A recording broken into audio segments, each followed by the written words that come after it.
Hi.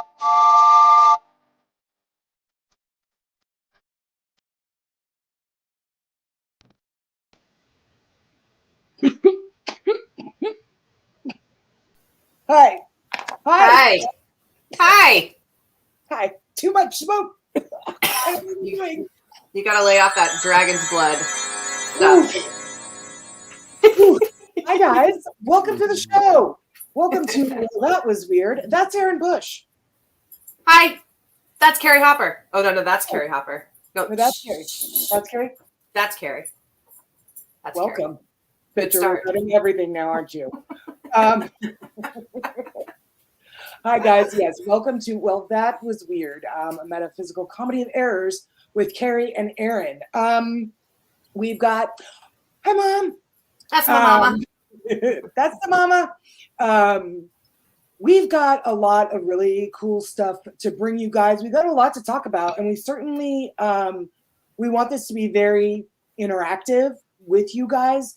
So we're going to be asking you guys questions. We're going to make sure that we are heavily involving the viewers every other week that we are on. So we're super excited to get started. All right, Erin, housekeeping. Why don't you take it away?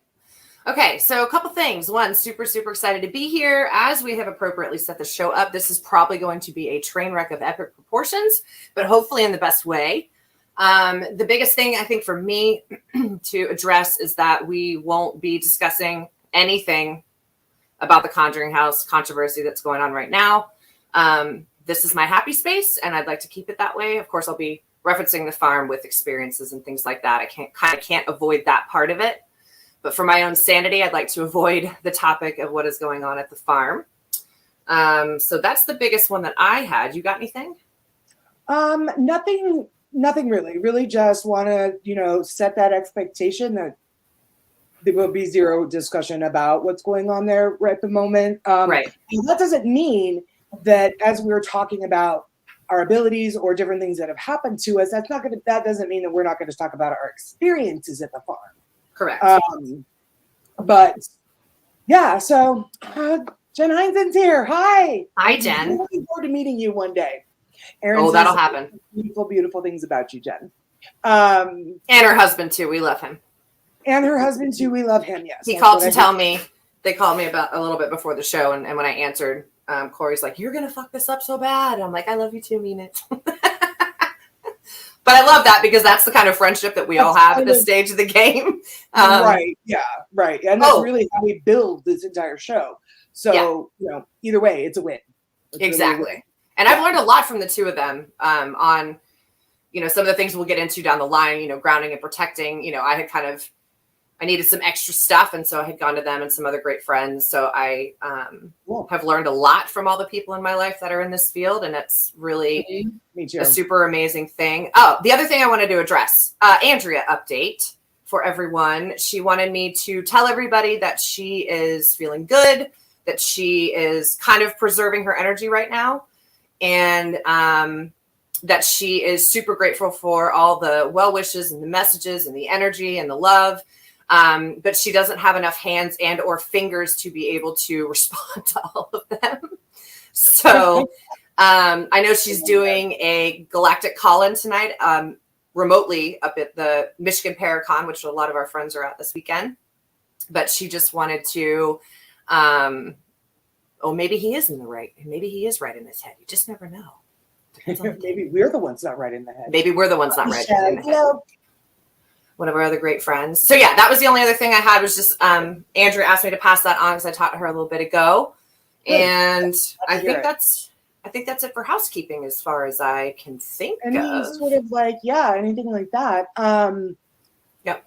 So we are going to be going on, Erin and I sat down and we were like, what do we want to talk about? This is an unscripted show. Yep. And Carrie unscripted is a dangerous thing.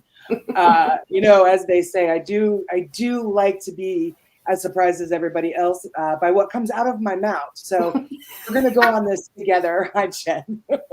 Mine too. I've already dropped one F-bomb. We've been on for 3 minutes or something. 3 minutes. I'm trying to. So we'll try to bring those in, but if they slip out, we're not going to apologize, guys. This is who we are. This is how we talk. but we Yep. will try to not be like so vulgar that, you know, everybody's like, this is all they can say. Right. Yeah. So we're Yeah. going to do a lot of fun stuff. So we're going to talk to you a little bit about how everything, as far as our abilities, how that all came crashing in for us, exactly what we did and how that affected our lives, Right. as far as our lives in the field, in the paranormal field, but also You're in the right spot. yeah, in the right spot.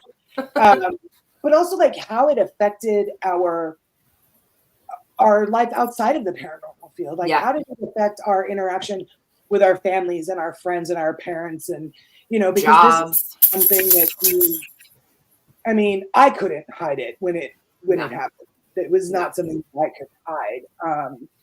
No. So we'll talk about that. We're also going to talk about, you know, soul and ego. We're going to talk about meditation. We're going to talk about Reiki and crystals and spells and all kinds of amazing, wonderful things. The Akashic records. We are going to do all kinds of stuff. We do.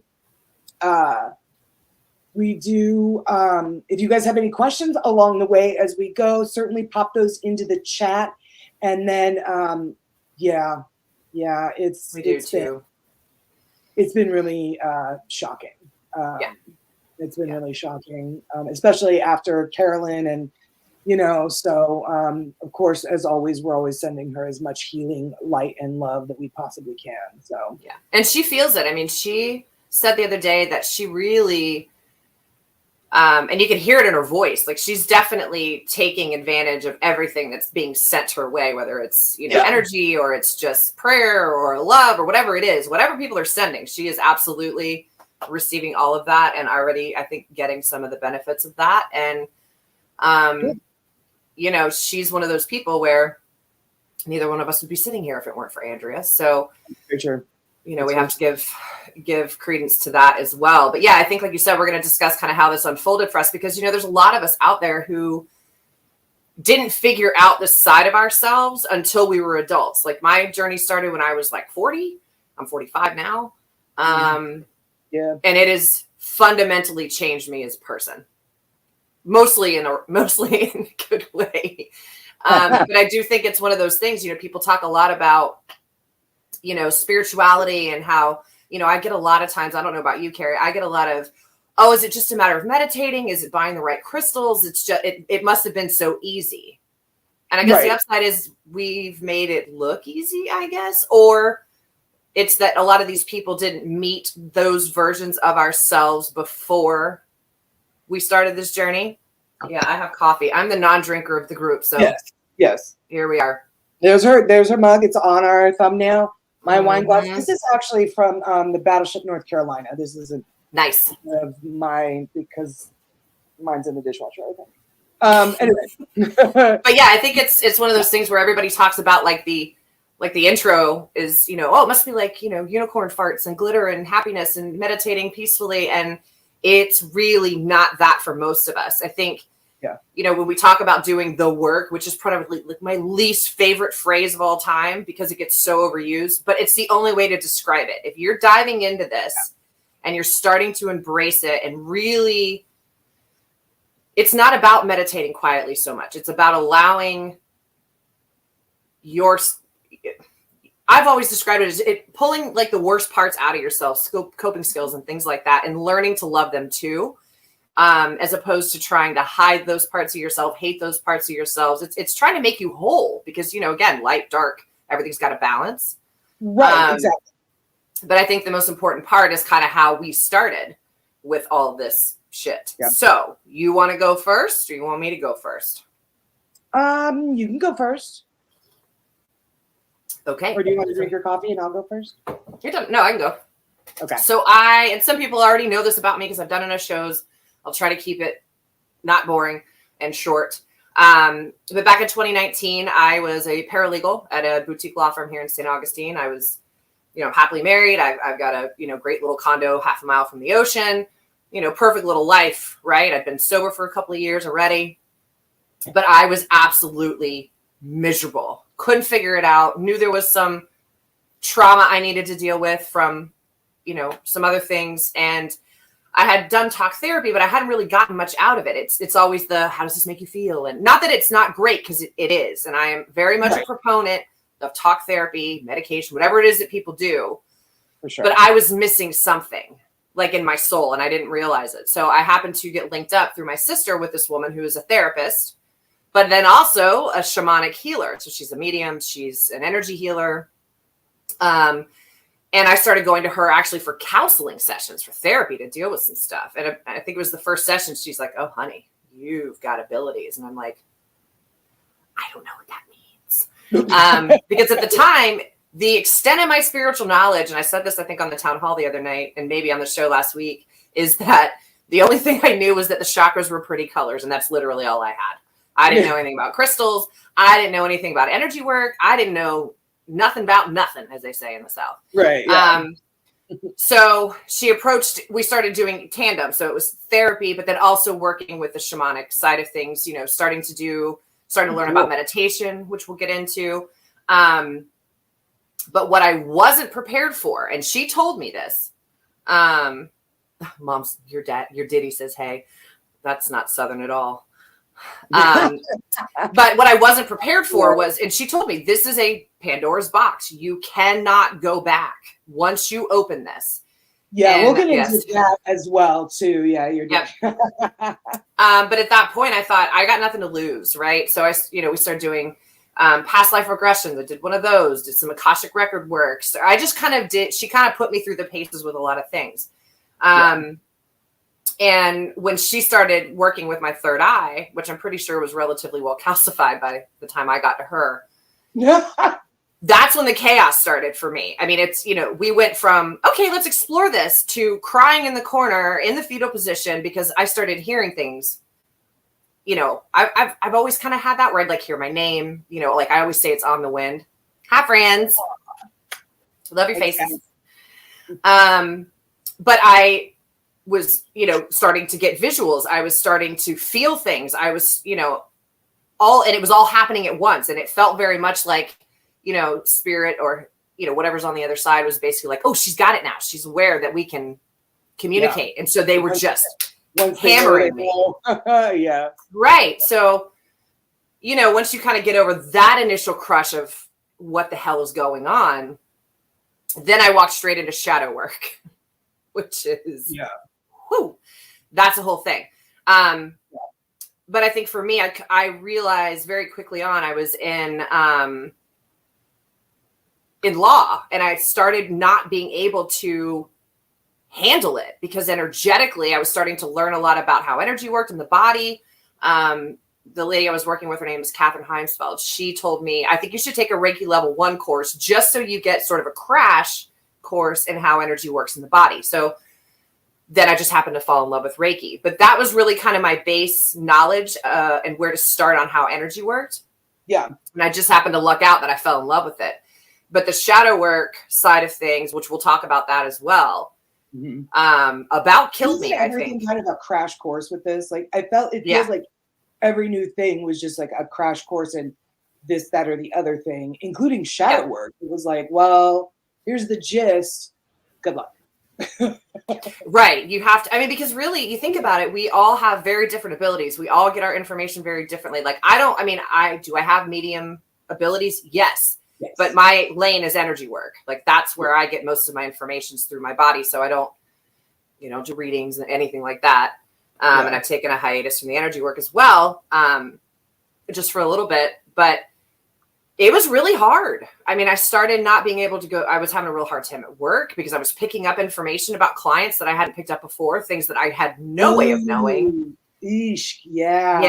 Yeah. Files I hadn't looked at, and I was like, what the hell? It was another round of what the hell is going on. And then I finally got to the point where I realized that job after 10 years was taking up way more energy than it was worth. And I was so stressed out. So by the time I quit, my husband's like, you need a full-blown reset of your central nervous system. Just take some time off. And it was supposed to be 2 months. Oops, it was 3 years. But it gave me the space to really grow in and learn and navigate what this new life looked like. Because like you and I have discussed, it's really like a death. It is. Which That's very true. of your old self, you know, and it's a death of a lot of relationships. It's a death of friendships. It's, for me, it was the death of a career that I had basically decided I would have forever. Yeah.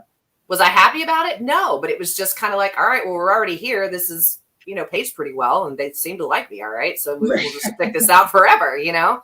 Yeah. But then I think really quickly I learned that that was not going to work for me. But that's kind of the gist of mine in a nutshell. It was not fun. I didn't enjoy it. I cried a lot. I screamed a lot. I punched walls on occasion. It was really hard. It's basically having to learn a whole new way of living, I feel like. And it is, yes. And like when you say it was like a death of who you were, and you're left with this life that you have no idea, no way to navigate it. You have it's very foreign. It's very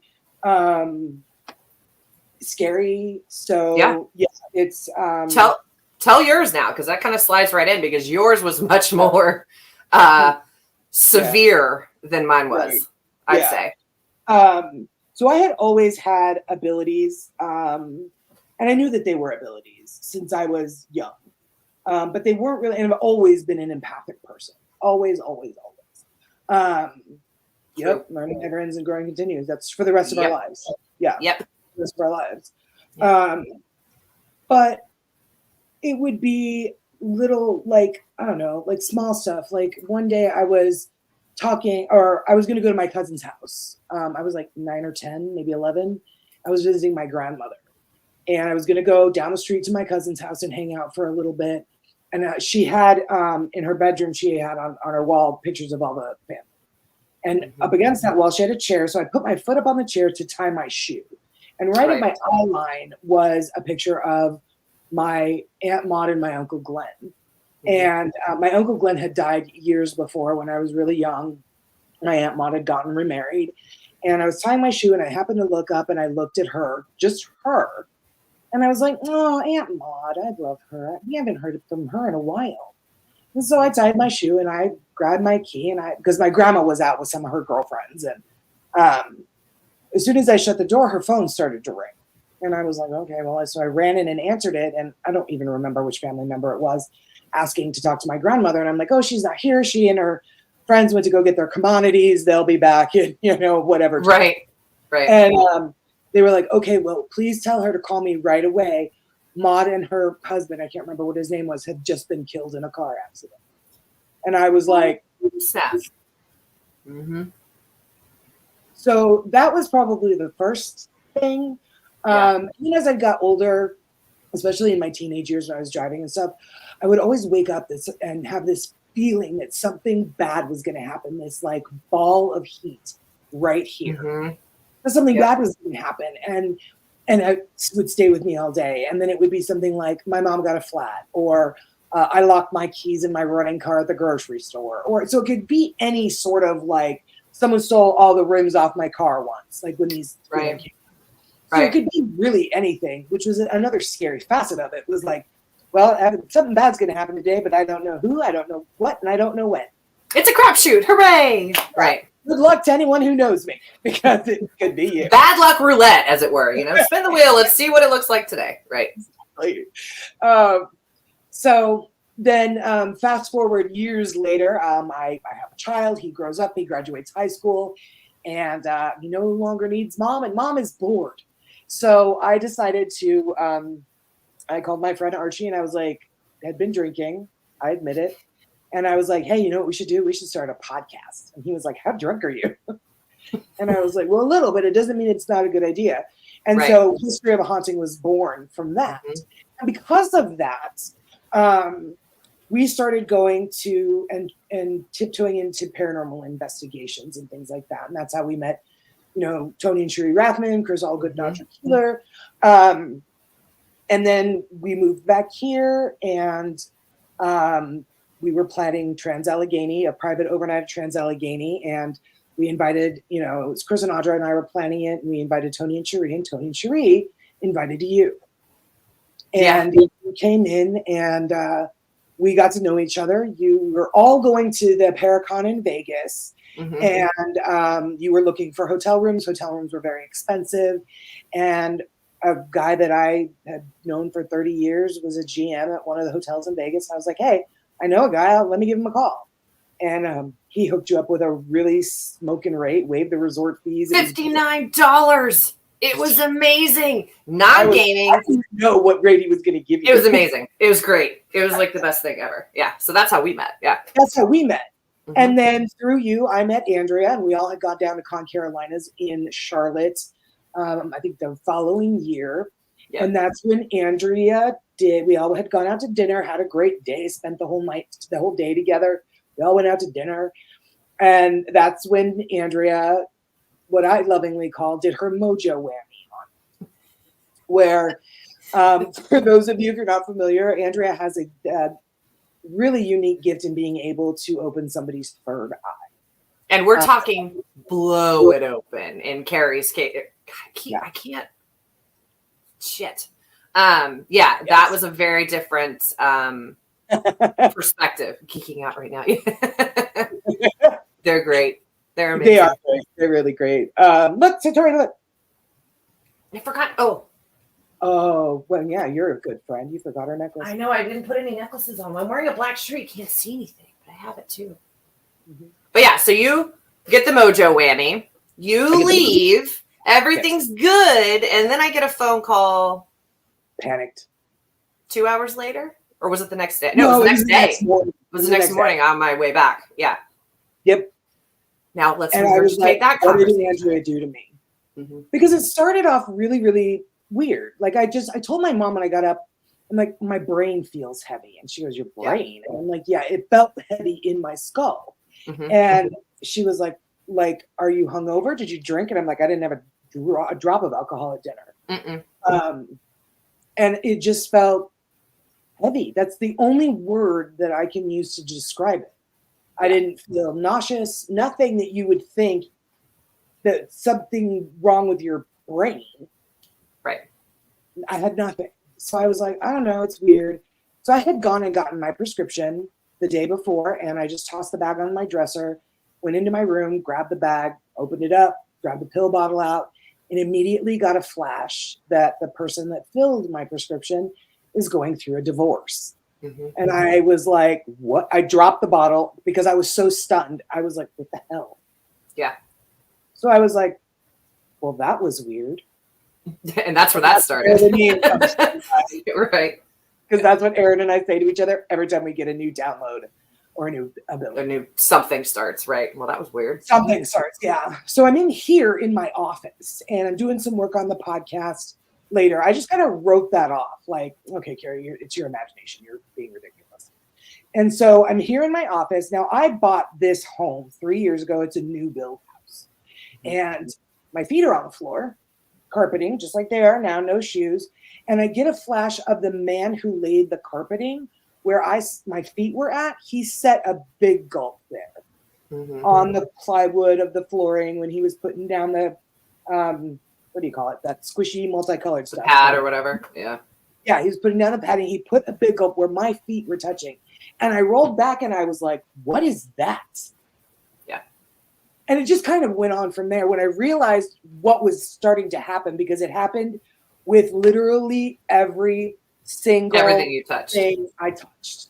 I didn't know what it was. Aaron was the one who was like, I think you have psychometry. Mm-hmm. And I was like, what the fuck is that? Yeah. What does that mean? Why is this happening to me? What did Andrea do to me? It's literally perfect timing. Yeah. And then it was my mom and I were talking. She was like, well, do you feel sick? I'm like, I don't know I don't know what this is. So I called Aaron and I'm like, what did she do to me? Mm-hmm. And she's like, she just blew open your third eye. I'm like, you don't understand. Yeah. Yeah. This is absolutely out of control. Right. And so I went and got a steak knife out of our knife block. And my friend Archie had given me that knife block for Christmas. I'm holding the knife and I get a flash of Archie sitting at his desk at work on the website, buying it, deciding, did he want this block or a different block? And I dropped the knife and I started to cry. And my mom comes running up and I was like, what is happening to me? It was so it was such a visceral fear that I didn't know what to do. So then I was able to get in touch with Andrea, and she explained it. And I was like, I don't know what to do. And she was like, well, for now, she's like, don't go to any antique stores. Don't go to any bookstores. Try to stay out of the public as much as you can until you can get a handle on this. And I was like, what did you do? The opposite. Oops. Yeah. Let's just call it spade a spade. Yeah. I mean, really, I will never. I mean, I did. Well, for one, it was easy to stay out of antique stores and bookstores because that's just not my jam. So that was easy enough. But yeah, so little thing. It started with psychometry with me, but then week after week or a couple of weeks, more and more, and then the clairs started to kick in, and it was clairsentience and clair. I think what was it? Clairvoyance was the last thing. Sounds about right. Yeah.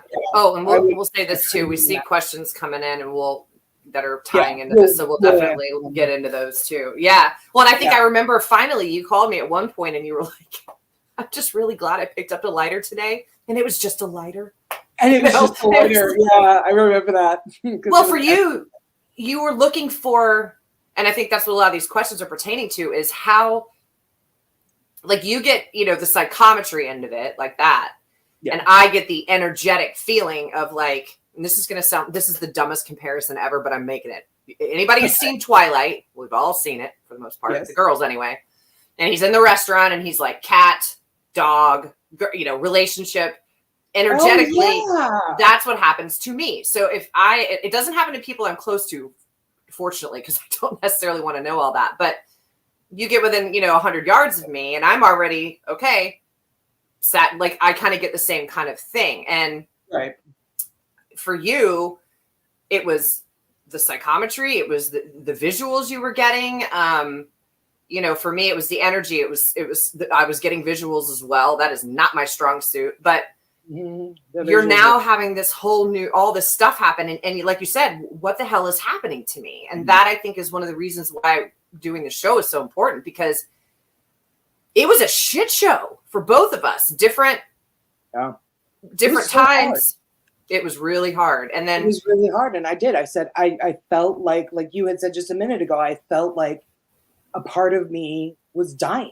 Yeah. And I was losing who I was. And while I wasn't scared of any of this, I didn't want to lose who I was for something I don't know. But honestly, today, guys, I would not go back and be that person again for all the money in the world. Who I am today is somebody that I always looked up to when I was a child. Yeah. I'm that person. Well, and I think it's important. Sanity. Well, yeah. And I think, but at this point too, for us, which we both had discussions about this, we've both had, a mentor of some kind step in for us. I've been lucky enough to have several in the last couple of years, especially getting involved in this field. That I feel like it's our responsibility to kind of give that back, because with the way the world is right now, so much chaos, COVID, war, politics, take your pick. People are looking for something else, but they don't necessarily know what they're looking for, or they don't know where to start. Right. Yeah. And I feel like, at least for us, we don't try to be shiny new pennies. We're not trying to be anybody that we aren't, all the time. I mean, I'm pretty much a disaster all the time. So, I'll take it. I did curl my hair today, but it's Florida, so it's frizzy and it all fell out. But, I feel like we, Ken and George were nice enough to give us this place where we can try to give back some of what we've been given. Yes, absolutely. Do we want to answer some of those questions before? Do you want to get into soul and ego, or is there anything you wanted to kind of cover on? No, that's, I just wanted to talk to you guys and let you know, like, how it all started for us and why, our intro is what it is. It is crazy. It's a wild ride. But hang on, because it's purposeful. I think it is. It's purposeful. 100%. Yeah, I 100% agree. And I think that'll tie, like, who we are now versus who we were then will also tie into that soul ego conversation we want to have tonight. But let's hit some of these questions real quick. I'm going to pull this up. Cool. George is first. Are you going to not steal my guess asking for a friend?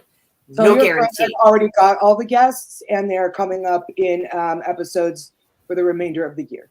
Yep. Every other week there's going to be. Yeah. And then another one. Will John Zaffis not be a guest on your show asking for a stranger? He's going to start hosting it with us. Yeah. He's going to produce with Ken. That's how he's going to be involved. Yeah. But no, I would like to talk to John. John and I have become quite close over the last couple of years, and that started with playing his Coffee Fairy in Vegas. Oh, yeah. But he's another really lovely man. He really is, and he's got so much great advice, and that's what I love about where I've kind of fallen into.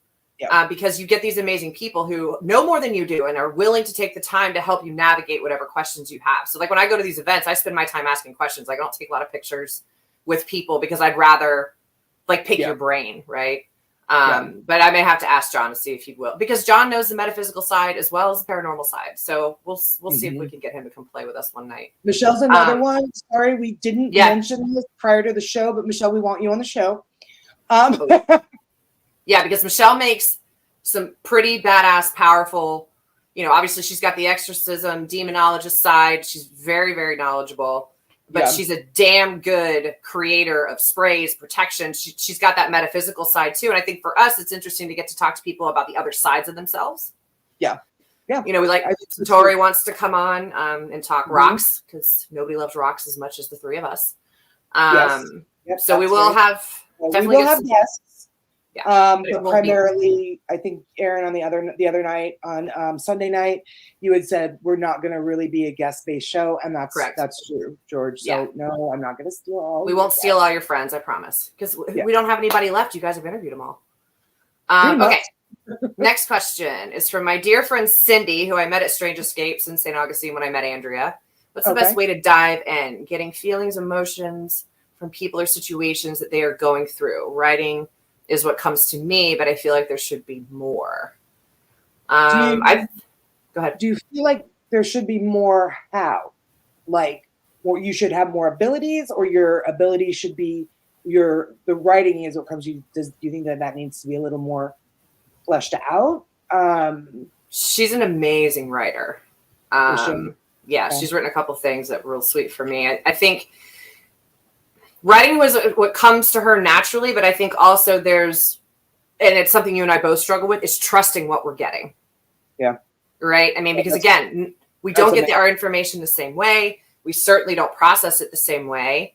And I think diving in, you got to dive in on protection and grounding. We're going to do a show on that at some point. That to me is sort of the foundation of everything. And I think that's what I told you when you started going through this. Like you have to learn to protect your energy, because as we both know, if you're not grounded and protected to some degree, you're like a sponge. You're just constantly picking stuff up all the time, everywhere you go.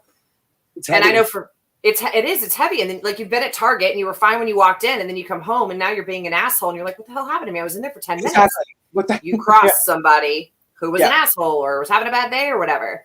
I think diving in can be anything, writing, reading. For me, it was like if I found a subject I was interested in, I was just going. Find me a rabbit hole. I'll see you guys in a couple of weeks. Yeah, absolutely. I think it is, God, it's so refreshing to see somebody who wants to dive in, because I just assumed that everybody was like me and just kind of shoved it. Same. But so I think this is really great. I would say, I don't know, the best way to dive in, definitely ground. Definitely ground yourself. We're going to talk a lot on this show about how you have to know yourself. Yes. Before you tiptoe into anything. There's Michelle. I was writing everything. The comes flowing out might not make sense at that moment, but it will end up pure magic. Absolutely. Just write whatever's coming to you. But you have to know yourself before you try to learn anything else. And but also don't limit yourself either. I think that's the thing, is like, for me, the biggest, kind of sensitivity I have is the energy. I see everyone as energy. Everything, situations are frequency. Yeah, Michelle hits it too. Trusting it Yeah, comes she with does. accepting that you won't always be right or you won't always know, but the more you practice, the better you learn how to trust yourself. And on that, also, don't assume that writing is the only thing you can do, or don't assume that, you know, whether you're clairaudient, and we'll talk about clairs too. That's, you know, the hearing. Or like for me, it's I did not. Carrie pushed me in.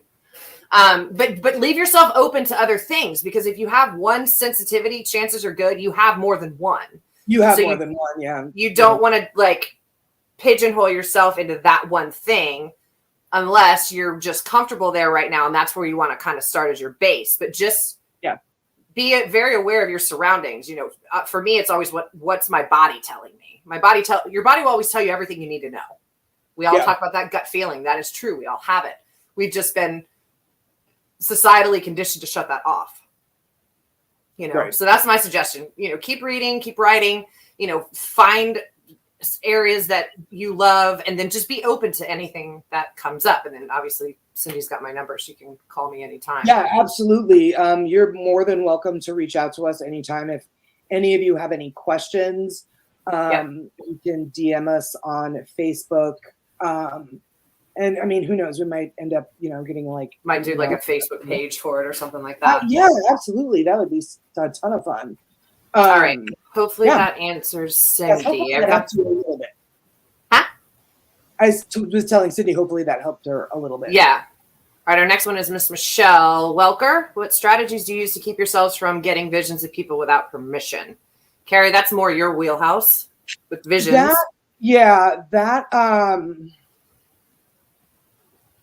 In the beginning, it's all about learning how to control your ability. Because in the beginning, I was just getting visions about everything. Like the Instacart guy came and delivered our groceries, and as I was unpacking it and putting the milk away, I got a flash that he hates this job, and he's only doing it because his mother made him. And I was like, hey, Chris. And I was like, all right, great. So stuff like that, especially if it's something very, very personal, very, very private. That's the other thing too. When you start getting those kind of visions, you feel very violated, because these are things that are popping into your mind that you are not your memories. They're not your thoughts. It's not your imagination. So it's a very violating feeling.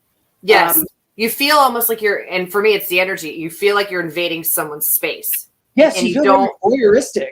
Yeah, and people will be like, "Oh, are you reading me?" It's like, I don't want to read you. I don't want to know any of this stuff. So I think that's a very common problem. What's your best way of kind of handling that? Well, you know what? Honestly, it came from Laura. Because my co-host of my podcast, History of a Haunting, is one of my best friends, Laura. Mm-hmm. And when all this started happening for me, and I was getting all these abilities, and I was upset that I was getting these flashes of people's personal lives. I don't need to know that my pharmacist is going through a divorce. That is none of my business. I don't need to know that this works for Instacart because his mother's making him. I don't need to know that stuff. And I definitely don't need to know it the way I'm finding out about it. And Laura's like, okay, but Carrie, you have to think about this.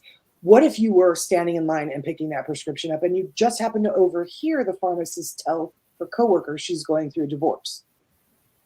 Or what if you happen to, the guy happened to just say to you, you know what, sorry, I'm late. I just, my mom's making me take this job or whatever. Like, if you overhear personal information in just a general setting in a restaurant or in a whatever, how is that any different?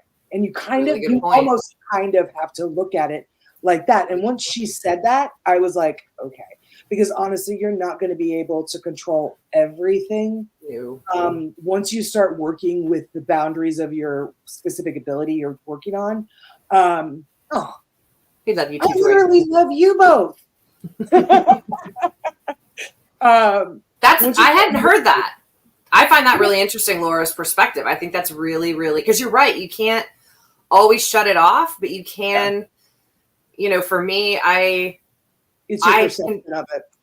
It's your perception of it. And I think too, like, everybody kind of figures out what works for them. Like, I am not a person, when I first started this, I couldn't visualize putting myself in a bubble for whatever reason. I couldn't visualize shit. For me, if I go to a place like a Paracon, those kinds of things where things are crowded, that's where I get in trouble, because everybody's energy is amplified. And while the energy is amazing, because everybody's super excited to be there, common ground, all that, I sort of visualize pushing out energy from my hands because that's what makes sense to me. Kind of like a shield in front of me. And that will help to some degree. But I think what you said is really a good way to do it. I had not heard that before. I really like that. Yeah. Well done, Laura. Yeah, I know, right?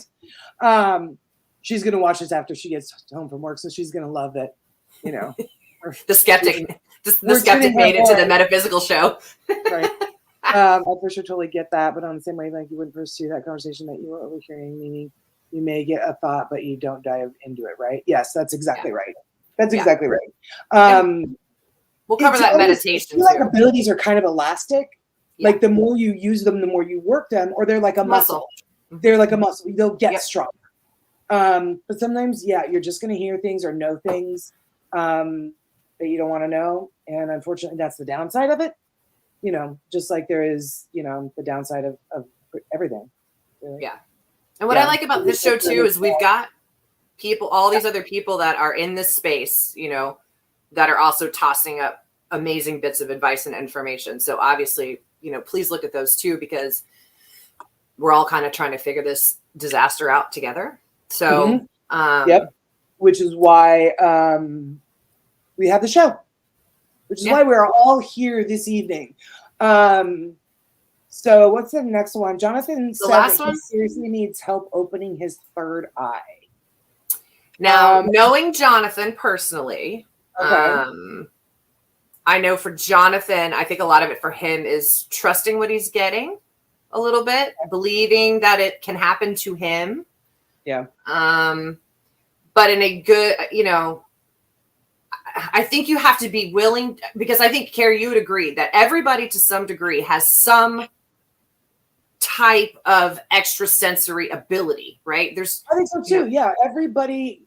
Yes, I think everybody does. But like you said, we've kind of been societally conditioned to kind of like blow that off, ignore that, explain it away. Yeah. But if you are walking somewhere and you feel somebody behind you, what is that? That's your sixth sense. Right. So I think, yes, in that regard, everybody has it. It's just a matter of, do they use it? Do they developing it or whatever?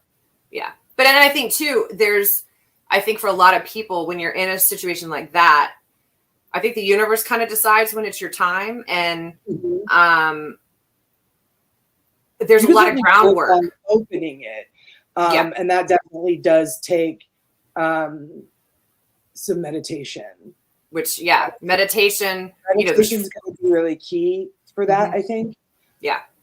And it's hard for people to do. It's hard for me to do. Me too.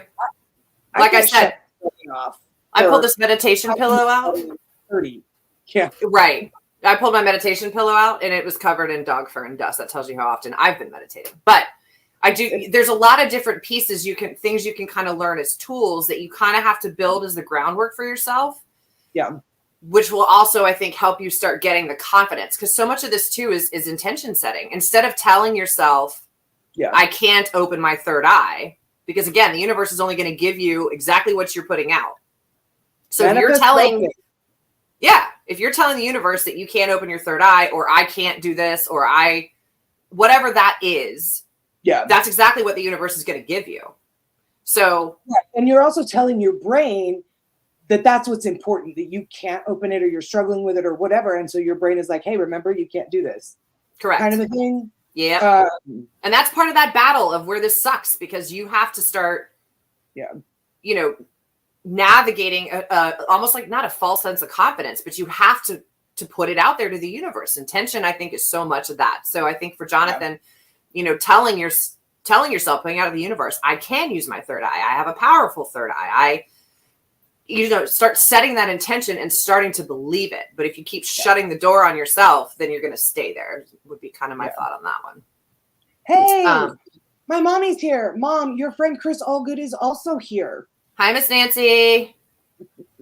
We love Miss Nancy. I was actually just getting ready to text her. She texted me. She's like, I can't find the show. And I was getting ready to text her, but here's the link. There she is. But that, I think, gets, with Jonathan's question, that kind of sort of segues us straight into sort of the soul and ego thing we kind of wanted to talk about. Yes. for this. I saw that this comment from Chris, everyone's form of meditation is different. How do you get in tune with your own energy? Therein lies the struggle, right? Right. Because you have to know yourself better than anything or anyone before you really, I think, will get a handle on your abilities, because you almost have to sit with your own energy and You do. what that looks like and what that feels like, and how you work that and how you share that. And so you really have to kind of know your own energy inside and out. And then that way you will be able to tell a little bit better, I think, energy coming from other people or other things, or, pick up on something that is a little wonky or a little hinky or, Yep. So that's the first thing. And I had friends like Chris, and I had, friends like you and Andrea, and even my friends and family that couldn't relate to this at all. My mom, Right. Laura, my best friend Jennifer, is very important. They were all there to kind of help me through it. Mm-hmm. Even though they didn't understand it, it was a little weird. My mom was like, "She's crazy. I'm gonna have to take her in." Like, it's a whole thing. It's a whole thing. Me. And I know that not everyone is as fortunate as I am to have their family and their closest friends believe you. Yes. That's super important. I think another way, one of the first things I learned when I was trying to do exactly what Chris was talking to, navigating what's mine versus what's not, because that was a problem I had. Like Jonathan said, he gets overwhelmed easily in crowds. And the first piece of advice I got was take a second and just ask yourself, is this mine? Yeah. Or is this someone else's? Because was I that mad 5 minutes ago?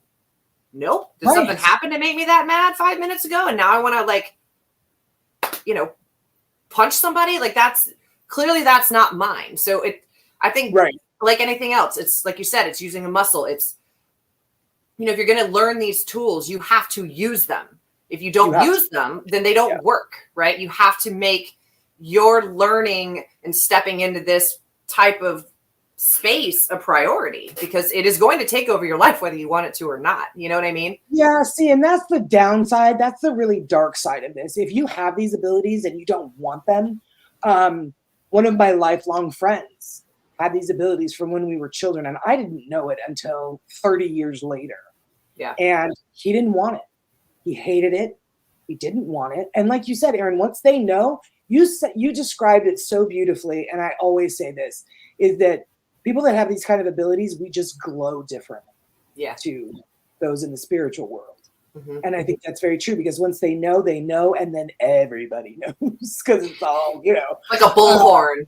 Hey, we got a new bitch on this side. Let's go. You know what I mean? And then it's it's ridiculous. It is. It's insane. Yeah. So I think, what was I going to say? Oh, I was just picturing with a bullhorn. And then my train of thought was like, bye. And what was I talking about? You guys, see, welcome to the show. I love it. I think let's get into some of the soul ego stuff, because that may answer. Marie's got a question about fear of change. Ellen, Michelle wants to know our favorite herb, crystal, and tool. So we'll get to that. So that's Marie's. So that'll tie into soul and ego. Back to Marie. Like, I literally am diagnosed with adjustment disorder. So I get you. I'm here for it, honey. And this one, I want to have these abilities. How do I connect with this vibration? Okay, so we're going to handle all of that. When we talk about soul and ego, which is, I think, one of the biggest first lessons we kind of get with this, because number one, you're now stepping into a space where, like we said earlier, you're used to associating everything you learn in the world with your five senses. Your five senses you learn about in school: taste, touch, smell, all that. Right. But now all of a sudden there's this other channel that's seemingly opened up that you're getting information from. So your ego wants to tell you that you're crazy, or, this isn't possible, or I don't believe this. I don't trust this. I'm scared of this. I firmly believe when you start learning that we are very much all ego led, we all love control. We all love to be in a space where we know exactly what's coming, exactly what's going on, what's coming next. But your soul is like, I'm trying to shake you up because this is no longer working for you. Right. And there's I think it was a quote. It was like, I made you, it was something about the universe. It was like, if I hadn't have pushed you, you wouldn't have made the move, or something like that. I'll have to find the exactly graphic. And I think everybody has had that kind of moment where that, you know, they've been thinking about it. Like, for example, I had been in mortgage for almost 20 years. Yep. And I knew it like the back of my hand. And, you know, I was good at it. And, you know, I was a closing manager and everything was great and hunky dory, but I hated it. I was tired of it. I was just burned out on mortgage. So what happened? I was laid off and I was devastated.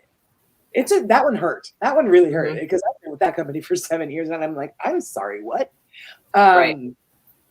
So what did I do? I went back to the very same company 6 weeks later, but just with a different branch. So the universe was like, okay, we're going to do it again. And I got laid off 9 months later, again, from the same company. Yeah. So the universe will, you will get on the path that you're meant to be on. And I think a lot of like behaviorally, soul and ego fight all the time. All the time. It's something that I really wanted to kind of research, actually, because I feel, to me, and you guys, Aaron, everybody watching, tell me if this makes sense or if you agree. To me, abilities aside, just me as a human, when I react from ego, I feel the reaction in my head. Like I can feel it. When I react from soul, I feel it in my heart. Wonderful things. I feel that in my heart. My ego, you know, it's like, to be honest, Aaron, your shirt is really fucking ugly. Right? You know what I mean? And that like immediately when you hear, you'd be like, right. It's like you feel it here. You do. Your reaction, you react. Yes, your feelings are hurt, and then you feel it here. But the immediate, for things like that, somebody says your shirt is really fucking ugly. It happens here. Correct. When you react with soul, like, Aaron, I never, ever, ever, ever want to know this life without you. You're one of my best friends in the whole world. And I love you so much. Where are you feeling that? You're feeling that. Oh, I feel it here. Yeah. That's where heartwarming comes from. Correct. When you're feeling from soul and you're living from soul and you're acting from soul. Yeah. Right. You really will change your life. Now, do we all get mad? Yeah, absolutely. People are dicks. We know that. Right. And we need ego, but what we need to, what I have dial it back. Snap that bitch down. Yeah. Because my husband is watching and she will tell you, I was a hothead. Ego. Me too. A very, very ego-driven life. Now, like I said, we need ego. Ego is the one that helps us in job interviews to be like, hey, I'm the best person for this job because of this, this, this, this, and this. Correct. We need ego. You do. But when you primarily just live an ego-driven life, reacting and making decisions from ego, you're going to find yourself very, very lonely. I think angry. So we wanted to talk about both soul and ego tonight because it's core to all the other things that we're going to be talking about. Obviously, we are all souls. We're all energy here having a human experience. We've chosen to live this particular lifetime of ours together. And if you believe in reincarnation like I do, then you're here for lessons. You learn those. Agreed. Don't learn those lessons. They're going to keep coming back around. They're going to keep coming back around until you learn those lessons. Ego is exhausting, Marie. Yes, very exhausting. It is. Well, I think it cost me one of the dearest people in my life. So much. Well, I think too, like you hit that point about, and I talk about this a lot when I was doing energy work sessions with people one-on-one, where because I was very much the same way. I am Irish. I had a very, very abusive first marriage. I was an alcoholic to the nth degree. But at the end of that, I basically learned I had really shitty coping skills. And I think for me, because I was always very much that reactive person, like if you're going to, I used to love to say, I could take constructive criticism well. What the fuck, I couldn't? Absolutely not.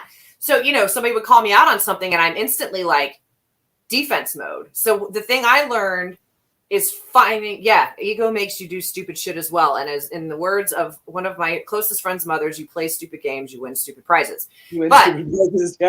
For me, starting to notice ego more, being more aware of it in the beginning, one of the most important things I learned was finding that space between somebody saying that my shirt is ugly, right? Mm-hmm.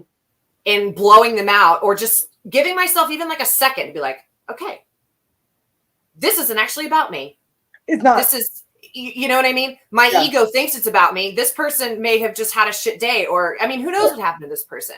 But there's a way to balance the two in just finding that like liminal space that you didn't go to before, where you now give yourself an extra second or two before you react. Because I did learn that very quickly, that when I was reacting that way, it was because my ego was hurt and I couldn't take in any information from anyone, constructive or not. It was just instantly like, right here. You know what I mean? Exactly. Yeah. So, but I think in learning that end of things for me, and I will never forget it, having a conversation about this with Andrea, and I think it's in her books. It's stop being a salmon in your own life. Flip on your back and float. And when you stop, and so I think, ego, control, that all kind of falls under the same umbrella. And I'm not talking about like controlling people. I'm talking about, we all like to know what's next. In talking about fear, I said no to a lot of cool stuff most of my life. I stopped living my life out of fear. I didn't want to travel because I don't like flying. I didn't want to find a new job because I didn't want to start over. I didn't want to do anything that wasn't in my current miserable comfort zone. Right. Yeah. Until this happened. And then now it's like, okay, it drives my mother crazy. If she's still on here, she'll confirm. Like if I drive, when I was driving up to Rhode Island, she's like, okay, when are you going to stop? I don't know. Where are you staying? I don't know. How many hours are you driving? I don't know. I'll stop when I stop. I'll get a hotel. Would literally be like, you're not going. You're right. And so, but you're not fucking going. Basically. And my mom, and I know right. Which she totally respects it, but I know it drives her crazy because I didn't used to be that way. I would have everything planned out. I never quit a job before I had another one. I never, took a road trip. Well, really anywhere anyway. I didn't take crazy trips, and I just decided to start saying yes to my life. Because what's the worst that happens? If I just trust the universe and it has yet to lead me wrong, I always feel like there's always somebody else kind of guiding me, and it's been easier for me to let my ego drive go a little bit better, looking at things that way. Like there is always somebody looking out for my highest good. Always. And just acknowledging that helps a ton. Yes, it does. And especially when you can, and again, it goes back to knowing your own energy, becoming very, very familiar with it so that you know it, because it's a part of you just like anything else. Yeah. You know what I mean? Like if you know that you get heartburn every time you eat pizza. Right. You just, if you know that about your physical body, you need to know it about your soul and your spirit as well. Yeah. But that's where the hard stuff is. That's where the hard stuff is. That's where the shadow work crap lives. And it sucks. There's no easy way to say it. Shadow work is a bitch. Oh God. And again, we want to make this clear. Like you may get through periods of shadow work. Like I spent probably 3 years pretty deep in it. Yeah. But it's like now, okay, if something else comes up on the shadow end, I have the tools to deal with it now. I'm not trying to push myself to heal things because I know it'll come up down the line. Like I'm just, I let the universe run my life now. That's kind of how I look at things. You almost have to, you just have to have that trust in, just not just the universe, but in yourself. Yeah. You just need to have that trust in yourself. Yeah. Which that's very easy for me to say. I get it because I didn't either. Right. And it's hard. I wouldn't want to be me from even 5 years ago. I wouldn't go back to that. No. I would never. For all the tea in China. No. I love her. My ego, I love my ego. My ego taught me how to put makeup on like this, do my hair, everything's flashy. My ego allows me to be the showman everywhere I go. And Aaron and Laura and Archie, my mom, everybody knows Carrie is going to walk into that room and she's going to talk to everybody and she's just going to be in the spotlight because I like to be there. That's right. my. But I think you can also be a really ratchet bitch. And I have had to put her in a box. She's not put her in timeout. Yes, she ain't gone. I'll bring her back if I have to, but I tend to not bring her back so much. Yeah. You want to hit some more questions? Yeah. Okay. Let's hit this one for Michelle really quick because this is a fun one. What's your favorite herb, crystal, and tool? You go first. Yeah. My favorite herb, I'm going to say is right now, dragon's blood. I really do like it. I really do like the energy that I feel when I burn it. Mm-hmm. It just kind of is a comfort, but it also does really raise my vibrations and calm me out energetically. Yep. My favorite crystal is labradorite. That's my crystal. It's just the one that I'm always called to. My friend Zach has given me a number of really beautiful pieces of it. I have a couple of necklaces. I got a really beautiful purple labradorite from Satori in her shop on Etsy. She loves purple labradorite. Yes. So go check out Satori's shop that her and her mom have, handmade by Haas on Etsy. So I got the purple labradorite there. And then tool. I don't know if I really have a favorite tool. Yeah. What about you, Erin? I don't work with a lot of herbs, but I do tend to, like if I'm working candle spells or anything like that, like clearing energy, I tend to always be drawn to rosemary for whatever reason. I know that's kind of a protective type herb. I think, don't quote me on that. But I always am drawn to rosemary for whatever reason. So that's probably my favorite herb. Crystal for me floats between fluorite, labradorite. Two very different stones. The fluorite I love. That kind of, for me, brings like a joy kind of vibe, connection, Beautiful. Things like that. Mm-hmm. Yep. And then labradorite for protection. And then as far as tools, my favorite is is the two things: the protection spray that Michelle Roos makes, and then the that for me too. That's just because it's a thing that I literally have it on my nightstand right now. I've got one in my purse because it's a thing that if I'm overwhelmed, I can step out, spray myself down, and it clears everything out. Yeah. It's pretty powerful. And then the Mojo bags that she makes, which are based on the voodoo religion. That's for me too. Those are my favorite. I keep one under the pillow. I actually send one with my husband, and I travel with a bag as well. Those are like my security blankets. But those are probably my three favorite things. Yeah. Hopefully that covers that one. Okay. Next one we've got is going to be from Miss Ellen. I want to have these abilities. How do I connect with this vibration? I would say start with meditation. And that's going to be something we're going to get into meditation, guys. Next show, probably. Not next 2 weeks. 2 weeks. Next show. Yep. But that's going to start with meditation. And everybody, Chris, Zach, let me know if you agree. Get a good meditation going, and then you'll just kind of tune into these vibrations. You'll connect with these vibrations. I think too. Oh, go ahead. Sorry, I just jumped over you. You know how my ADD brain works. I just squirrel. Blah, blah, blah. No, that's okay. I think energetic, and it can be pretty simple too. If you look at things like Earth is the densest vibration there is, right? Solid matter, mass, things like that. If you look at it from an emotional side, things like anger, jealousy, spite, anything that's kind of not nice, you can sort of look at as low vibration. Yeah. Right. So when you're talking about working with high vibrational stuff, it's, finding the joy in your day. It's, I think for some people, you have to form the habit of looking for high vibrational stuff because we live in a world that is so not that.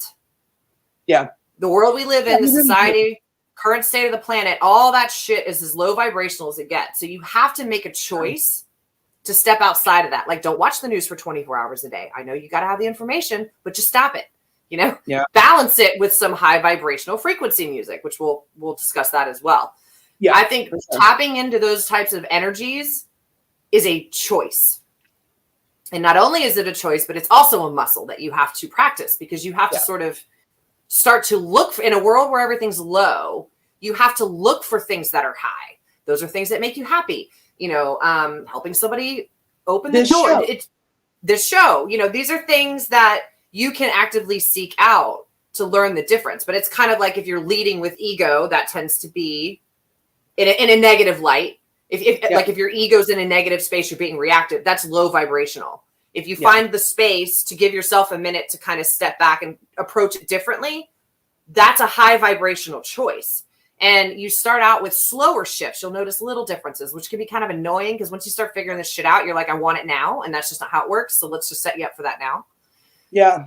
But those little shifts spin into these massive shifts. And then you find yourself in a high vibrational state most of the time. Now, like Carrie said, you learn how to stay there and protect it.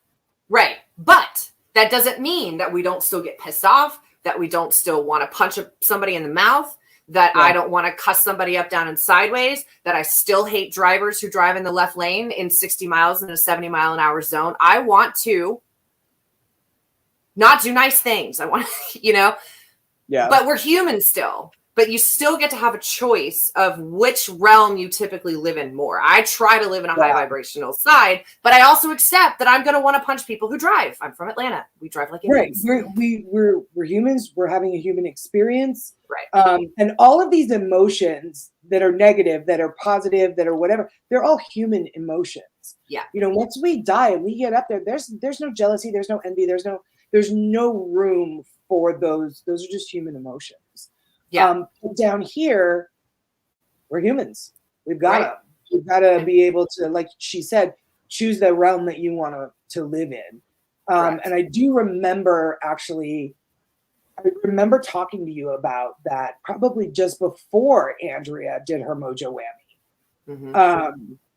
You and I had that conversation, and I was like, I just need to decide what world I was on the fence. Do I want to stay in my normal world of, you know, mortgage mortgage industry, blah, blah, blah, you know, podcast, or do I want to live in this actual spiritual, I had to make a decision, spiritual world. And I decided to live in the spiritual world. And about 2 months later, then I met Andrea in person for the first time. And then she, you know, Mojo Whammy. And now I'm just so much happier. Oh yeah. I'm so much more calm. Yeah. I'm so much more calm. But Erin will tell you that there are times where she's got to kind of hold me back and be like, okay, Carrie, don't say that. Like when I see something, you know, people attacking my friends on social media, I want to fire back. Listen here, motherfucker. And she's like, it's like, maybe not today. Yes. Choose your battles wisely. Yes, I'm definitely one that my guides, my mother, my friends have to keep on a short leash. Because like I said, ego's still here, but she's just learned to sit in the corner and be quiet mostly. Hey, Jeff. Yeah, I agree. Yeah, I agree. So, yeah, it's, I think I know you can do it. I know you can do it. It's gonna take a minute. It's a commitment. It's a commitment to being willing to learn an entirely different way of functioning in a 3D world, because we are in a 3D world. Yeah. Try to be more 5D, and the more you practice, just like anything else, the more you're going to learn that you can stay there when you want to and or need to. Yeah. But it is a choice, and it is practice, and it's learning, and it's reading, and it, you know, anybody that is like, if the light bulb's going off right now, then a lot of people are like, oh, well, then I know this now. I should just be able to, this should just now happen. That's not the way it works. Just go ahead and save you that right there. Frustration, because it's happened every time I've had. That's how it works. Light bulb goes off and they're like, I got it now. And it's like, yeah, but now you have to put it into practice. And you have to do that for a period of time for it to kind of become routine. you really do have to sit with it. You really have to sit with yourself. I had a friend that I had posted some kind of meme about being able to read the energy in a room, and she had commented on it that she wished she could do that. And I'm like, you can. Just sit with yourself for a few days. Try it for a few days this week, and just sit with yourself and just get to know your energy. Yeah, and how that works, and just sit with yourself. 100% agree. All you got to do. Yep. Once you know your energy, then you'll know what's foreign energy when you walk into a room. But you gotta first. So 100%. That's where the shadow work stuff comes in too, which we will get into in another episode. But it's we're here for you, and we're still learning ourselves. We're constantly, when something new happens, so there's been a change, we literally are on the phone talking to each other for at least an hour or two every day. And well, that was weird. It's hashing the shit out. I guess this is just, especially when a new ability comes or a download happens, then it's like, oh, I guess this is just what I'm doing now. Yeah, that's the other thing we say. Oh, this is the thing we're doing today. Yeah. Oh, yeah. Oh, I guess this is just how it goes. This is just what's happening now. Yeah. Instead of the freaking out, the crying, my mom had to dry a lot of tears because I was really scared. Yeah. Jennifer had to listen to me cry a lot, really scared. And, I'm, like I said, I know how fortunate I am to have these people. I know not everyone does. If you do have them, lean on them. Definitely lean on them. Because like Erin said, it might cost you some relationships. It certainly cost me some. But they weren't in your highest good anyway. They weren't meant to be in my life for any kind of significant length of time. They were meant to teach me a lesson and then go.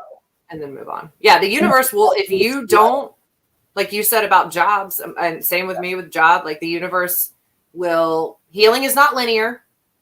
For one, it's a very important lesson, which we'll discuss on another show too. But, you just have to kind of resign yourself to things are going to be massively different, but that the universe is always working in your highest good. The universe, your guides, anybody on your other side, those energies, those entities, those spirits, those things you work with are never going to lead you in a way that's harmful to you. Right. Yeah. And I think that'll even tie in. Scott Reddick's got a question. Let me put this up because I keep. Yeah. This is a good one.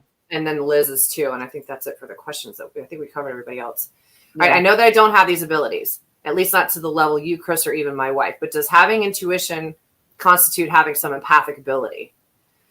I think so. I do too. But you have to remember, everybody has the ability to be empathic. I take that back. I think most everybody has the ability to be empathic. Some folks, you're sociopaths or narcissists, they just will always lack that. But I think for the most part, most people do have that empathic ability. Well, and I think too, there's also sometimes a disconnect because empathetic and empathic are not the same thing, right? Yes. So like empathetic is the ability to see someone's situation and be like, oh, I'm really sorry for them.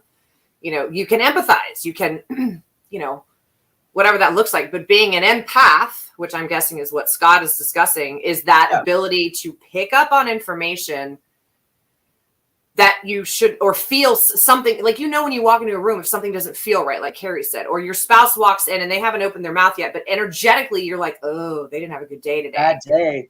Empath is picking up on things, in my learning anyway. And being an empath is one of those things you sort of have to learn to kind of guard yourself from, because that is a thing that will knock you on your ass. Like, to me, empathy, I can't watch an empathic side. I can't watch anything that hurts pets. PETA commercials, Humane Society. If I see a sad dog, it's game over. A hurt dog, anything like that. Here, Sarah McLachlan. Forget it. Nope, forget it. But that is the end, because if you're, I remember watching this stupid robot movie called Chappie, right? A robot. And this robot, now we're off the rails. All right, this robot is hiding in a corner and these people are trying to like beat the shit out of him. And he's just like, he's this sad, and I had to leave the room. It's a robot. But I could feel that fear. I could feel that it's more of a feeling to me with empath. And I definitely think that ties into intuition. So Scott, my suggestion would be, if you've got an empathic ability, pay attention to it. Start tapping into that. What kind of information are you getting it? Where are you getting it? Well, Is and it in your body? with the work, the kind of work that he does, it's almost imperative for him to be able to walk in and assess the situation right away. So I think you're using that ability without even really realizing. Right. Which is probably the case. Yeah. So hopefully that answers. So yeah. Scott. I'm excited to see you flex it on our next investigation. I know, right? All right. And then Liz. Oh, my sweet Liz. I love Liz. Erin has said that healing is her main thing. Does she have any advice for sending healing to many people in the same session? Yes. I actually have a couple different ways I do it. The one I do most often is I will kind of, because like I say to clients, I don't need to know what's going on in your life. Your energy is going to tell me everything I need to know. Maybe not specifics, but I'm going to kind of know what that looks and feels like. Yeah. So what I've kind of done in a bigger setting where you're working with a bunch of people is I try to visualize almost like there's little cords coming out for me to each person. Oh, cool. Who's in the space. And I cut them when I'm done, right? Just to clarify, we'll get into cord cutting, I'm sure, at some point. But I put those feelers out there and shoot that energy to all those people. And as I'm doing symbols, I'm kind of doing it as a whole. Because again, I don't need to know the specifics of what you need the energy for. Because source energy is intelligent. It knows exactly what to do. It knows exactly where to go. Sometimes it just needs a little directional help. So for me, it's just saying, okay, I got 10 people in a room. Not all 10 of these people need the same thing. Let me send these out to everyone. And as I'm doing my work, I'm just saying, basically, let this energy go and help this person's highest good, whatever that may be. And that energy is going to do exactly that. And then when I'm done with the session, I basically pull those back in to myself, or words or whatever. Yeah. Or I'll visualize cutting them. And it may look like, they usually look like strings of light for me, just like whatever the color is. But some people it looks like tubes. Some people it looks like umbilical cord. It just depends. But that's how I do a bunch at once. Because I tried to do a big session and focus on everybody's individual thing. Terrible idea. Can't. Way too exhausting. Because even though you're not channeling your own energy, you're still kind of trying to focus on this. So I'm like, okay, we're just going to channel all this in, blow it out, and source is going to handle whatever each individual person. I just try to focus on being a clean conduit in those kind of situations. So that is how I handle that. Wow, neat. We got all the questions. We sure did. All right. Do we want to do our quick little fun segment real quick? Candace, yes. You want to put that up? Hopefully that, I don't know if we have the thing. I think we do. I have it. Oh. Let's see. He may not have it. We may not have loaded it in. We may not have loaded it in. So we may have to do that next time. Oh, no. Okay. So we're going to do a quick little segment every episode where we do fact or faked. So what we want to do is we kind of want to dispel some myths about kind of everything with regard to spirituality. So things with abilities or crystals or, prayers, grounding, rituals. We want to dispel the myths that might be surrounding that might be surrounding some of the things that we do in energy work and our paranormal investigations, things like that. So we're going to call it fact or fake. You'll see the fun little thingy next episode. But yes, how do we want them to just put in the chat if they think it's fact or faked? How do we want to do that? That sounds we can do it that way. People can just type in. Yeah. An easy one for the very first episode. So a friend of mine actually sent this over to me. He was asked, what the F is moon water? Yeah. So, guys, what moon water is, okay? You pour water into a vessel, preferably a glass, and then you leave it out by the full moon. Now, the next step is very crucial with moon water. You rent a Barney costume, and then you twerk around the water for 30 minutes while listening to Dr. Dre's Chronic album. Obviously. You drink, then you have to drink all the water after you do that to bring all preferably through a funnel. Like beer bong style. Yeah, that's the best way to get it. Yep. Yeah. And then you drink all the water to bring all the boys or the girls or the money to your yard. Yeah. And that is moon water. So if you guys ever want to try it, I'll put this up on the Dead Air page so that you guys can give it a shot. So what do you guys think? Fact or faked? Might take us a minute. We'll see if anybody pops up with an answer when they come through. See. Yeah, we'll see. I mean, that's how I do it anyway. Yeah, Scott, he heard that was fact. I heard that was fact. Fact. Yeah, poor Everett. Faked. Okay. Jonathan, wow. I love that Dude, one. we told you it's going to be off the rails. You're unfortunately getting what this is going to look like. Yeah. Good, bad, or indifferent, right? Totally. Right. Yes, no, that is not how moon water goes. Aaron, would you like to tell them exactly what moon water is? And yes, moon water is a thing I actually have on my desk. If you take, like you said, still get a vessel, preferably a glass, and put tap water, bottled water, whatever you want, and on a full moon, you set that outside. And as you're doing that, you want to set your intention for the moon water. And that can be anything. We can get into that when we kind of talk rituals. But a lot of people will use moon water. You let it sit out overnight. As that's sort of cooking with the moon, it's really infusing the water with that intention or the specific thing that you want it to work for you. And then some people the next day will drink it. You don't need the chronic and you don't need a funnel. But, some people like to work it with spells. I feel like that would make it more fun, but all right. I completely agree because I love that album. But I think it's one of those things that's very much intention driven. And we know the moon is very much a feminine energy. It is a receiving energy. It is a gentle energy. So it's really great for intention work. You can cook with it. You can make tea with it. You can just drink it straight. Like Jonathan said, you can use it in a spray. And yeah, that's pretty much the gist of moon water. What are the benefits of having it in a spray? I guess it would depend on the intention. I've not used it as a spray. So like the only spray I really work with is that protection one. So I think that should be everybody's homework for the next 2 weeks. The moon is over. Yes, we'll have to do it on the next full moon. We'll do it next month. Yeah. Yeah. So maybe we can make like maybe we'll do like a ritual out of that. To kind of show people moon water. That'll be so cool. Right. So we can kind of make our own, some people put crystals in it. Not all crystals are good with water, which we'll get into, but you can kind of, there's no rules with this shit really at the end of the day. That's the one thing. There's no rules. It's just really based on your intention that you imbue it with. Correct. Which is that way with so many things. Yeah. Can you add adult beverages to it? I don't know. I'm sober, but I'm sure people have tried it. I don't know. Can the water be sparkling? Yeah. Can we use champagne?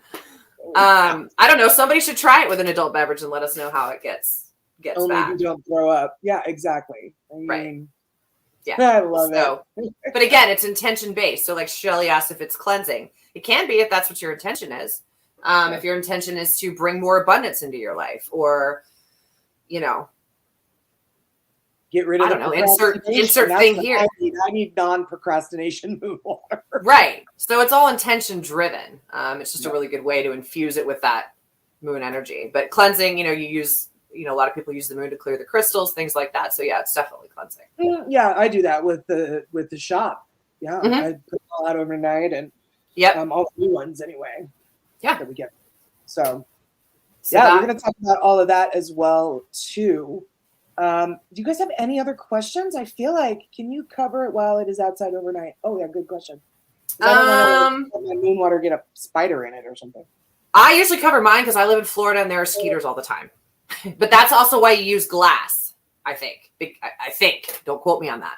But if you have a top on it, at least with the glass, it's still getting in there. And honestly, with the intention that you're setting, I really don't think it matters if you have a top on or not. All right. For September, Scott is going to try moon tequila. Brilliant. Let us know how it goes. You know what? I'm going to try moon sangria. I think that's a good one too. But I think The kicker is, I think if you use make moon water and then add it to your tequila, that's one thing. Then I think it will work. But if you try to make moon water out of tequila, it's not going to work because you use water because it's energies basic. of the people that made the tequila. Correct. Where did the tequila come from?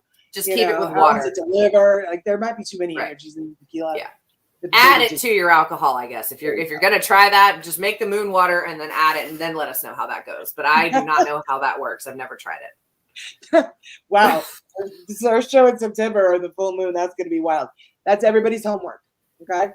I also think I would like to ask you guys to try it for until the next show. So when is the next show? September? It's going to be September 5th. There's my calendar. 5th. Okay. Yeah. September 5th. Brilliant. So when we come back on September 5th, between now and then, I would like you guys to try it. In your everyday life, just kind of be really focused on where you're reacting from. Are you reacting? Do you have that feeling of reaction in your head? Is it coming from your heart?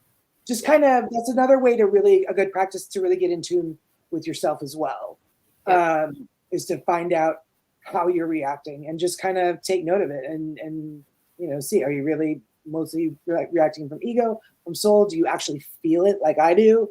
Right. Because I feel like everybody does feel it. Yeah. And that's, pay attention to where, like on Carrie's point, where is it connecting in your body? Like I know for me, in my gut, obviously I think with most people, your gut tells you a lot, but I know like if I'm trying to make a decision and my body starts buzzing, I know my team is telling me, yes, this is the right thing to do. If I feel like I'm going to hurl, then chances are good it's probably not in my best interest, but listen to your body. Your body's going to tell you everything you need to know. Yeah. So that's good practice on homework. I think also, ask yourself if you're in a situation where you like flipped 180 on how you feel, is this mine or is it someone else's? Yeah, exactly. Yeah. I do that a lot too. Like you said, come home from shopping or whatever and just be annoyed as hell. Yeah. Like, what? This isn't why. It's not mine. Right. It's very easy to get rid of that. You simply just ask your guides, God, spirit source, your spirit guide, whatever you want, please remove this negative energy from me. Turn it to solid, return it to the earth. You might also want to ask to please, remove any attached souls that you might have collected while you were out and just kind of attached to you. Remove any and all attached souls and send them to their most right and perfect place. And that you start to feel better after a couple minutes. I completely agree. Yeah. So I think we nailed our first show. We do want to, before we head out, talk about next Thursday is going to be live with Cody and Satori. We'll be back. Another haunted object case file? Should be. Yep. And then they do lots of different fun games that helps you get to know them a little bit better. And so that's a lot of fun to watch with them. We have to follow that up every week. Last week we watched it and I was like, as soon as it was over, I texted Aaron and I was like, oh, sure, because that'll be easy to follow. Yeah, right. To follow that up every week, right? Yeah, it was so good. And we've got Extremely Strange. We've got Extremely Strange. Yeah. Ken show where Ken takes a deep dive into all kinds of weird things. And I love these because I learn a lot about all kinds of different interesting things that are going on. And oddly, when I created that, I just didn't think it would actually look like Ken and the AI guy. And so we made it stick because it doesn't exactly look like Ken. So that worked out nicely. There he is. And then also we have the Sunday night show, Dead Air, with Ken and George on Sunday nights from 8 to 10. And am I missing anything on shows off the top of my head? And History of the Haunting, my podcast with Laura. Yes. We come back with new episodes September 2nd. Our first episode back in many, many months. We're going to be covering Bobby Mackey's Music World, which, everybody's really familiar with it. It's a very, very popular paranormal, purportedly haunted location. And everybody, I think, knows what the current status of it is. But if you don't, tune into our show September 2nd. Yep. And then also talk about this little light of mine because you did something cool for the show with that today.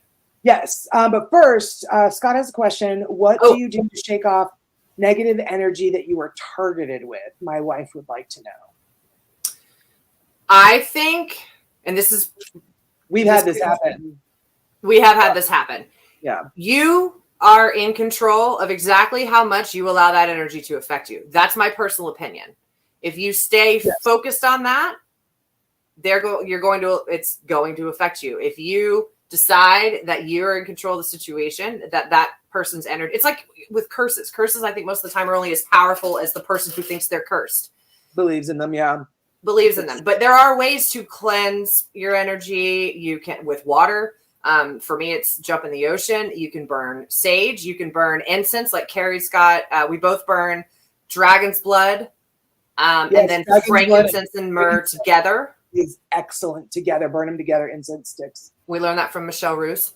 Mm-hmm. You can also shake. I'm a big shaker. I've always done this, and that's how I get rid of a lot of energy. Is I just visualize it kind of falling off me as I shake my hands out. Like if your hands are wet, you just shake it off. Yeah.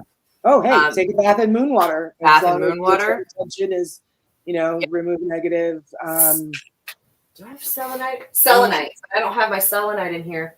Yeah. Selenite you can put over your body. I always call it the dustbuster of crystals. It will suck up negative energy, no problem. But I do think a lot of it's the dustbuster of crystals, right?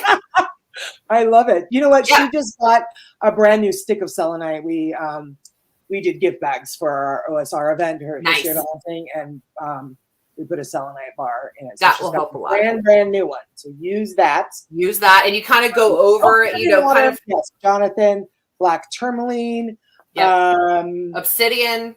Obsidian for sure. In fact, no spoilers, but my skincare company that I do with Erin, we can't get this right. Erin, that I do with Erin, we are bringing out brand new crystals for our holiday line, and one of them is obsidian. Yeah, buddy. We love obsidian. But again, it's power. Mm-hmm. As much power as you give to somebody is exactly the kind of energy you're going to get directed your way. And we've all had it thrown our way this time or another. I just stopped giving a shit. And that seems to work fine. And then, it actually, that did work fine. But I know how, I really understand how upsetting and frustrating 100% violating that feels. Yep. So that's a fact. Yep. True. Welcome to, the crystal cult. But talk about speaking of crystals, what you're going to do with the product that we're putting out there. Okay. What we're going to do with the product, or just talk about the shop? The shop, the code, the whole thing. Okay, so most of you guys know that I run a skincare shop. It is called This Little Light of Mine Skincare, and it is all crystal energy and Reiki infused.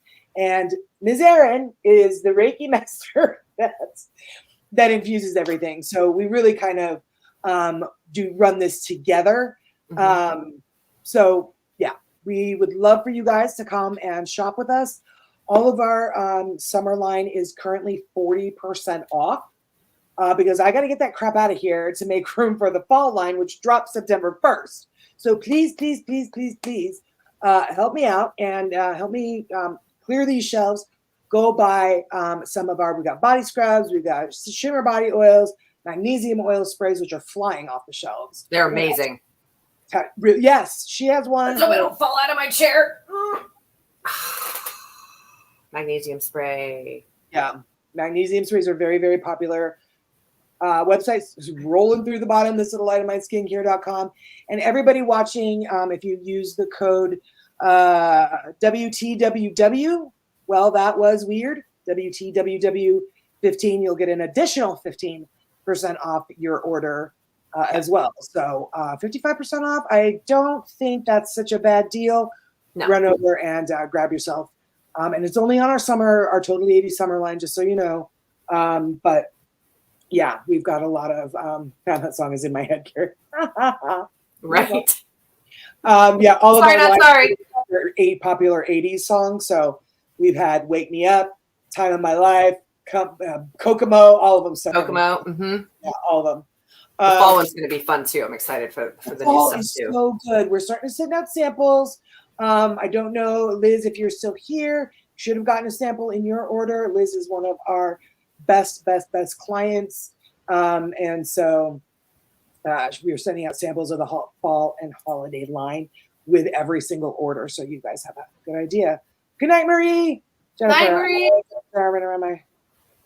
Yeah. I get to run around my. This is why we did it. This is we want you to do that. So go get your own jar at the shop. Go shove them in your coworkers' faces. That's really the way to do it. I think that's it. I think we've covered everything. I think we've covered it all. So much. We had so much fun with you. We hope you had a really great time. And don't miss Cody and Satori Live next week. We certainly won't. No, we will not. Tips from them because they're so damn good. Yes, they are. And we'll see you guys on September 5th. And again, don't send us questions. Yes. Send us questions. We'll address them. And then, make sure you're following Dead Air. Subscribe, like, I don't know all the things I'm supposed to say because I can't remember, even though I've watched it a million times. But yeah, we're really excited to be a part of this. Oh, Patreon. Yes. Patreon, $3 a month. The town halls on Mondays. All kinds of fun stuff. Yeah. It's a good time. It's a really good time. So go and show love and support. And I guess that's it. Do we have like a line we say to say goodnight? We didn't get fired. We didn't get fired. Well, we don't know. Yes. We'll find out. We'll ask Ken when it's done. We might see you on the 5th. If we're not back, we got fired. We'll see you guys next time. Thank you. Bye, guys. Have a great night. We love you.